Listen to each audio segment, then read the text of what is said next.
नमस्कार बच्चों। सुदामा चरित खंड काव्य के आज के इस पद में जो प्रसंग चल रहा है वो इस प्रकार है कि सुदामा से कृष्ण जिस प्रकार गले मिले और उन्होंने चरण छूकर जिस प्रकार सुदामा जी का स्वागत किया, उससे इंद्र को अत्यधिक चिंता हुई कि सुदामा तो उससे भी अधिक वैभव संपन्न हो जाएगा। और कल्प वृक्ष के मन में भी खटका यानी संदेह उत्पन्न हुआ कि उसके बिना ही कृष्ण जो है सुदामा को मनचाही संपत्ति प्रदान कर देंगे। और कुबेर भी इसीलिए कांपने लगे कि सुदामा उससे भी अधिक धनवान हो जाएगा। तो कृष्ण के इस प्रकार के व्यवहार को देखकर सृष्टि में जो प्रतिक्रिया हुई, और साथ ही जब कृष्ण सृष्टि में तो प्रतिक्रिया हुई ही, साथ ही कृष्ण की रानियाँ, उनकी पट रानियाँ, उनके सेवकगण और उनके मित्र सखागण सखियाँ भी जो हैं कृष्ण के इस व्यवहार को देखकर आश्चर्यचकित थे। और यहाँ पर कृष्ण केवल अपने मित्र सुदामा की दीनहीन दशा को देखकर अत्यंत ही व्याकुल थे और करुणाद्र थे। और ऐसे करुण स्वर में वे अपने मित्र से कहते हैं, ऐसे बेहाल बिवायन सो पग कंटक जाल लगे पुनी जोए। कि वो अपने मित्र को जब बिठा देते हैं चौकी पर और उनके चरणों को धोने के लिए परात में जो पानी लाया जाता है, वो अपने मित्र के चरणों को जब अपने हाथों में लेते हैं तो वो कहते हैं, ऐसे बेहाल बेवायन सो पग, कि उनके जो चरण हैं, सुदामा जी के जो पैर हैं, वो बीवाइयों से भरे होने के कारण अत्यंत बेहाल यानी उनका बुरा हाल हो गया था। और इन फटी हुई बीवाइयों में कंटक जाल लगे पुनी जोए, और उसमें कांटों का जाल यानी अत्यधिक कांटे उसमें लगे हुए थे। क्योंकि 3 दिन लगातार पैदल चलकर आने के लिए, कृष्ण से भेंट करने के लिए द्वारिका आते हैं, और उनके चरणों में पहनने के लिए चरण पादुकाएं भी नहीं होती, तो नंगे पैर चलने के कारण उनके चरण जो हैं वो बीवाइयों के कारण उनका बुरा हाल हो गया था। और इन बीवाइयों में अत्यधिक कांटे गड़े हुए थे। और कृष्ण बार बार उनके चरणों को हाथ में लेकर पुनी जोए, पुनः पुनः उन्हें देख रहे थे। जोए अर्थात देखना। हाय महादुख पायो सखा, तुम आए इते ना किते दिन खोए। कि हे मित्र, तुमने बहुत दुख पाया, महादुख पायो, तुम आए इते ना, तुम यहाँ क्यों नहीं आए, किते दिन खोए, इतने दिन तक तुम कहाँ खोए रहे। देखी सुदामा की दीन दशा, करुणा करिके करुणा निधि रोए। कि सुदामा की इस दीनहीन दयनीय अवस्था को, दशा को देखकर करुणा निधि, जो करुणा के भंडार हैं, करुणा करके यानी द्रवित होकर रोए, वो रोने लगे। पानी परात को हाथ छुओ नहीं, नैनन के जल सो पग धोए। और रोते रोते ही उन्होंने जो पानी परात भर के लाई गई थी सुदामा जी के चरणों को धोने के लिए, उसको कृष्ण ने अपने हाथ से छुआ भी नहीं।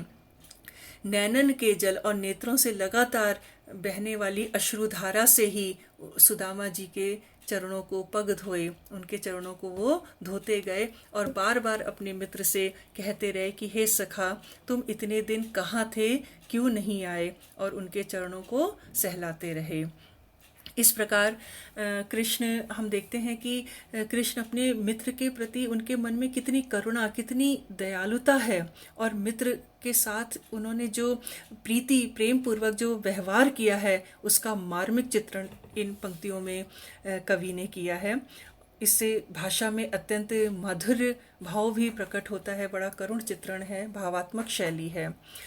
आगे हम देखते हैं कि इस दोहे में कवि कहते हैं, धोए पाए पट पीट सो। कि इस प्रकार सुदामा जी के चरणों को, पाँव को धोकर पट पीट सो, अपने पट यानी वस्त्र, पीत यानी पीला यानी पीताम्बर से, कृष्ण सदैव पीताम्बर ही धारण करते हैं, कि उन्होंने पीताम्बर से पोछत हैं जदुराय।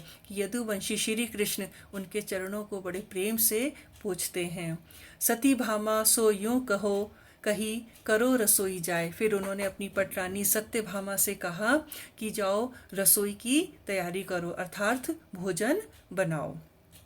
तंदुल तिये दीन्हे हते, आगे धरियो जाए। और तब सुदामा जी सोचते हैं कि उनकी यानी उनकी पत्नी ने तंदुल यानी वो चावल दिए थे कि आगे धरियो जाए, कि जब आप कृष्ण से भेंट करिएगा तो उनको भेंट स्वरूप आप ये चावल दे दीजिएगा। देखी राज्य संपत्ति विभव दे नहीं सकत लजाए। लेकिन कृष्ण की ये राज्य संपत्ति वैभव उनका ऐश्वर्य देखकर लज्जा के कारण वो उनको चावल भेंट स्वरूप नहीं दे पाए। सुदामा जी को कृष्ण को ये चावल देते हुए अत्यंत ही संकोच का, उनकी राजसी वैभव देखकर, उनकी संपत्ति देखकर लज्जा के कारण वे चावल कृष्ण को नहीं दे पाए। अंतर्यामी आपु हरि जानी भगत की रीत।